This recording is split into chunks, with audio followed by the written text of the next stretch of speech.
Hablemos de las 10 sefirot, de donde nosotros sacamos esos 10 senderos que conectamos con también las 22 letras, que son más 22 puertas o senderos. Daría 32, que es la gematría de la palabra Lev, que es corazón. Pero la palabra sefira significa literalmente cuenta. Se distingue así de mispar, que significa número. Aunque se dice que las sefirot representan los 10 dígitos básicos, eso hay que tenerlo en cuenta. De hecho, en sí misma no son números, más bien son las fuentes en las que los números se originan. Miren esto. Entonces, en el libro del Sefer Yetzirah nos da los nombres de estas sefirot. ¿De dónde salen los nombres de las 10 sefirot? Están en toda la Torah. Están distribuidos. Comenzando desde el libro de Shemot, Éxodo 31:3, donde vemos que se relata y se enumeran las capacidades de Betzalel para construir el Mizcán. Dice, el Eterno dice, le he llenado con espíritu de Dios, que pasa a ser Keter, con sabiduría, que es Jodma, con entendimiento, que es Binah, y con conocimiento, que sería Dad. Pero faltarían las otras sefirot, ¿verdad? Entonces vemos que para construir en lo que se le había mandado a construir Betzalel, ¿verdad? Donde iba a reposar la presencia de Kadosh Barujú, se le había dotado de un espíritu especial. Dentro de ese espíritu especial estaban estas emanaciones y esta luz. Entonces vemos que el espíritu del Eterno se refiere a Keter Corona, que es la primera sefirot. Sabiduría y entendimiento se refiere entonces a las dos sefirot siguientes, que serían Jodma y Binah. Pero también se alude que en esta sefirot con sabiduría Dios estableció la tierra, y hay otro versículo que lo hemos leído mucho, con entendimiento afirmó los cielos y con su conocimiento las profundidades fueron hendidas. Eso está en Proverbios 3, 19 hasta el 20. Igualmente está escrito, igualmente está escrito, ¿verdad? Con sabiduría se construye una casa. Escuche bien, con sabiduría se construye una casa, con entendimiento se afirma y con conocimiento sus cámaras se llenan. Entonces, esto está en Proverbios 24, 3 al 4. Vemos, con sabiduría se construye una casa, con entendimiento se afirma y con conocimiento. Entonces vemos Keter, Jodma y Binah. Y vemos Jodma, Binah y Daat.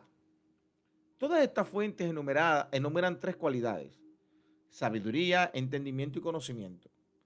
Sin embargo, el conocimiento no es una sefirá en sí misma, sino meramente el punto de confluencia entre sabiduría y entendimiento. Entonces sabemos que Daat no es una sefirá en sí misma, sino que se construye.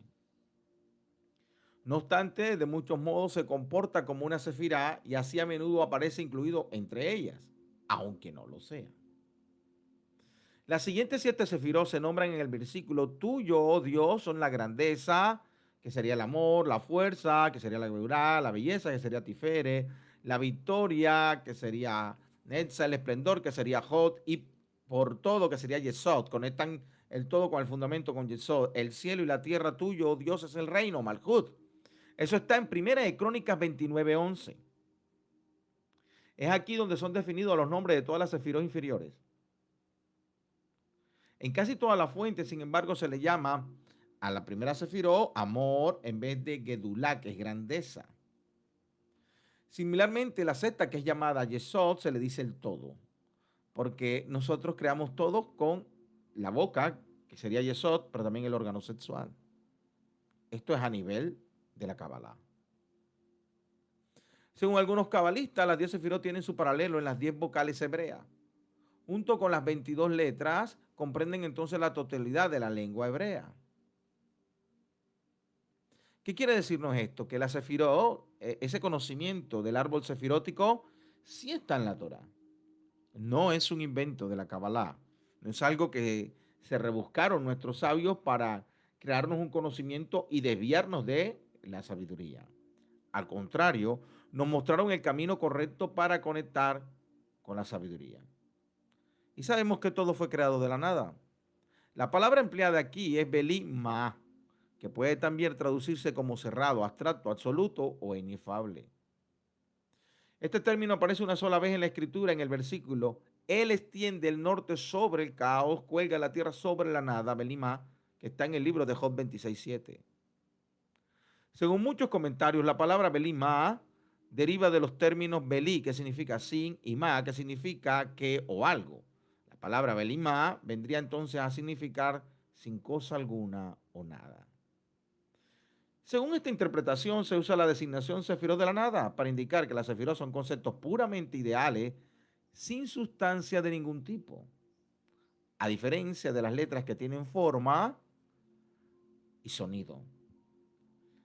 Las Sefirot no tienen propiedades físicas intrínsecas como tales, son puramente un concepto.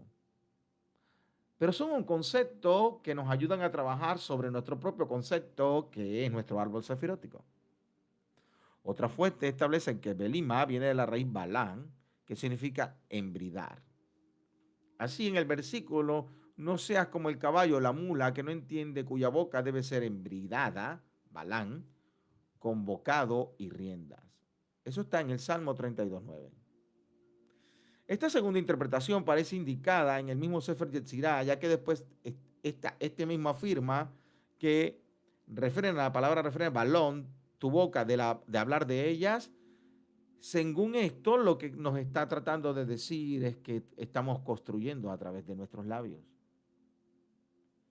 El texto hablaría de las 10 sefirot inefables, indicando que no pueden ser descritas de ningún modo. Similarmente, el versículo bíblico, el cuelga la tierra sobre lo inefable, vendría a significar que las fuerzas que sostienen la creación no pueden ser descritas. Nosotros tratamos de bajar toda esta fuerza, toda esta energía a este plano para poderlo entender con nuestro entendimiento.